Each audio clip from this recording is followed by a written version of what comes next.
আসসালামু আলাইকুম বন্ধুরা।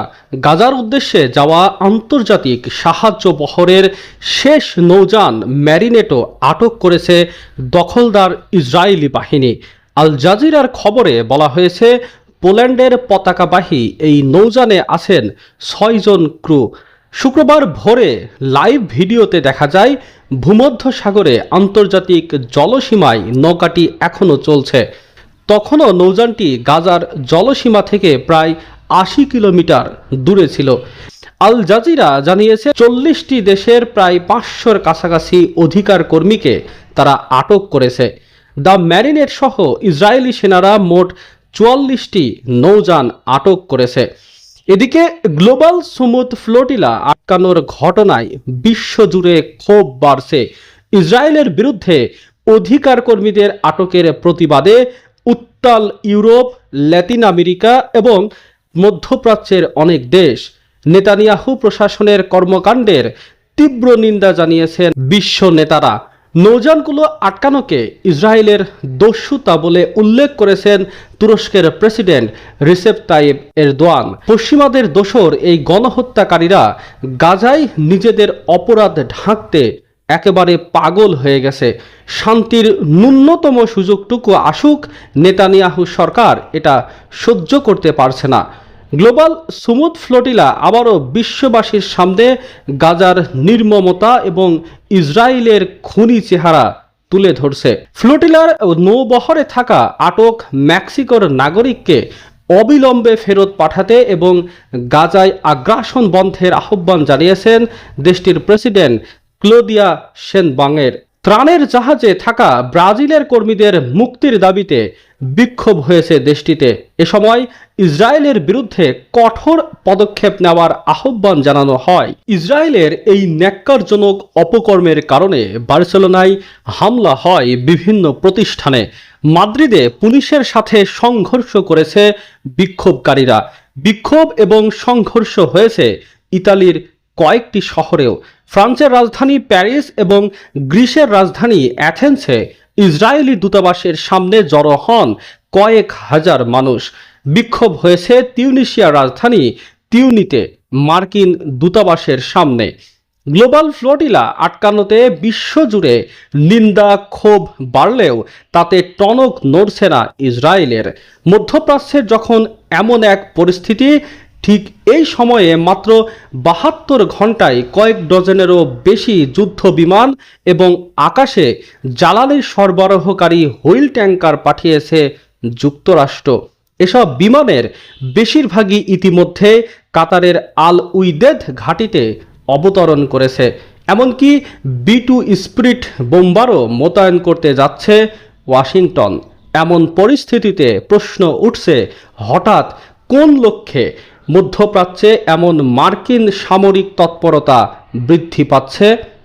এত বড় মাপের সামরিক সরঞ্জাম পাঠানো নতুন কিছু নয়। এর আগেও ইরান কিংবা মধ্যপ্রাচ্যে মার্কিন বিরোধী শক্তিগুলোতে সব ধরনের স্ট্রাইকে ব্যবহার করা হয়েছিল এই কাতারের ঘাঁটিটি। এবারও একইভাবে এই ঘাঁটিতে আগে থেকেই প্রস্তুত রাখা হয়েছে কয়েক ডজনেরও বেশি যুদ্ধ বিমান। এ ধরনের সমন্বিত সামরিক সরঞ্জাম একত্রে সরানোর অর্থ হচ্ছে কিছু একটা ঘটতে চলেছে।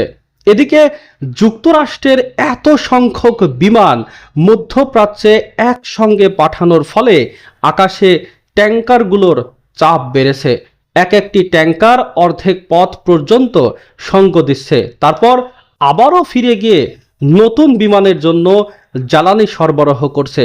অন্যদিকে ইসরায়েল 10টি থার্ড সিস্টেমের আরও 3 এবং ডেভিড সিলিং মোতায়েন করছে, যা একসঙ্গে শত শত ব্যালিস্টিক মিসাইল আটকাতে সক্ষম। এরই মধ্যে যুক্তরাষ্ট্রের সবচেয়ে বড় বিমানবাহী রণতরী জেনারেল আলফোর্ড বিশাল সামরিক নৌবাহিনী নিয়ে ভূমধ্যসাগরে প্রবেশ করেছে। ধারণা করা হচ্ছে, ইসরায়েলকে নিরাপত্তা দিতেই এই অঞ্চলে মার্কিন বিমান বাহিনী রণতরীর আগমন হয়েছে।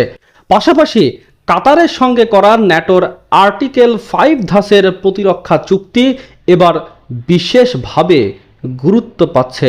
বিশ্লেষকদের মতে, দ্বিতীয় দফা ইরান ইসরায়েল যুদ্ধ যদি শুরু হয়, তাহলে কাতার হতে পারে মূল হটস্পট, যেখানে আমেরিকা তার অধিকাংশ প্রতিরক্ষা সম্পদ কেন্দ্রীভূত করছে।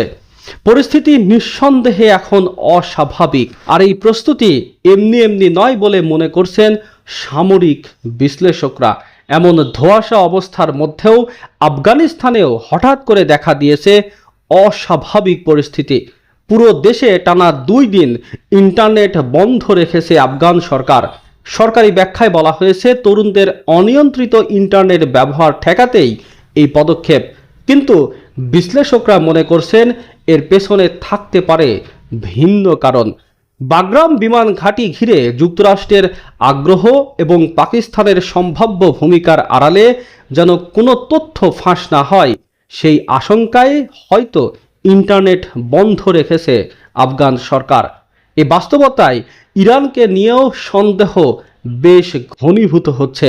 সম্প্রতি দেশটি ইসরায়েল বিরোধী বিশাল আকারের গোপন নথি প্রকাশ করেছে। সেই সাথে রাশিয়ার সাথে $25 বিলিয়ন পারমাণবিক বিদ্যুৎ প্রকল্পের চুক্তি করেছে, যা মোটেও ভালো চোখে দেখছে না আমেরিকা এবং ইসরায়েল। এছাড়াও ইরানের দুর্বল অর্থনীতি এবং জনগণের চাপকে যুক্তরাষ্ট্র হয়তো রেজিম পরিবর্তনের সুযোগ হিসেবে দেখছে। সামরিক বিশ্লেষকরা বলছেন, তবে এবারের যুদ্ধ যদি শুরু হয় তবে তা আগের 12 দিনের সংঘাতের মতো সহজ হবে না।